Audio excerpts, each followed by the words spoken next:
in Alberta, in southern Alberta, there's the Blackfeet. When they go to get their red stone, and their red stone is what they use for their paint on their face. And this red stone is also used for pipe. It's called pipestone by them. The red stone, when they go to harvest it, it is a sacred, sacred ceremony. Other people say it's just a stone.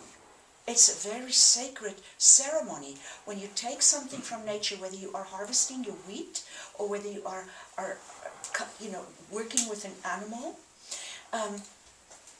The Apache grandfather that appeared to me several times in 1994, he was really incredibly befriended with the trees. He would sit under his favorite trees and hear their communications and speak to them and cared very much about them. And when it came time for him to cut his lodgepoles, he was very upset. And he went to his grandfather to say, "Grandfather, I can't bring myself to cut these lodgepoles. These are living beings that for him was as important as a person." So his grandfather took him to a forest near their village. And there was a river running through the forest, and he says, "Grandson, look at the forest on this side of the river. Look at the forest on the other side of the river." On the other side of the river, the forest was overgrown. You could see, where there's mistletoe in trees, and they're usually in the oak trees. That means there's unhealthy tree. Mistletoe only grows in unhealthy trees. It's a parasite. So, he says, look at the parasites in the trees, both bug-wise and the other. Look how poorly they are growing, and look how overgrown the forest is. Now look at the other side. And it was a beautiful, strong, healthy forest, two sides of one river. And he said, this forest, since I've been a little boy, has been the forest where I have cut my spears, we've cut our lodgepoles. I am a steward of this garden.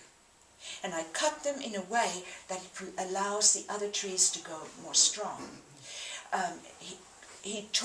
Grandfather taught him to, when you're eating blackberries or blueberries, sort of every handful that you eat, you plant one.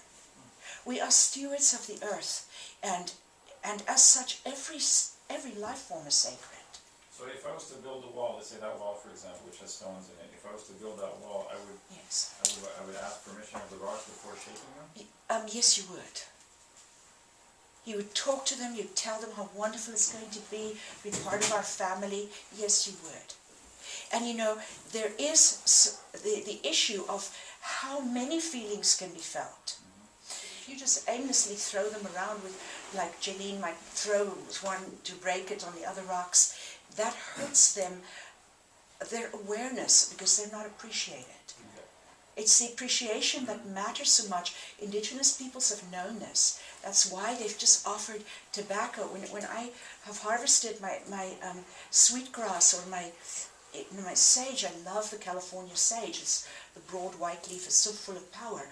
I take one branch from every plant, and I give water to that plant with my water bottle as my offering back. I would never, I won't buy sweetgrass if there's roots on the bottom, because that means they did not harvest it with care and respect. If you cut it, then the roots can grow again for more sweetgrass. If you just rip it out because it's quicker, that tells me this is an unconscious product that I would be buying.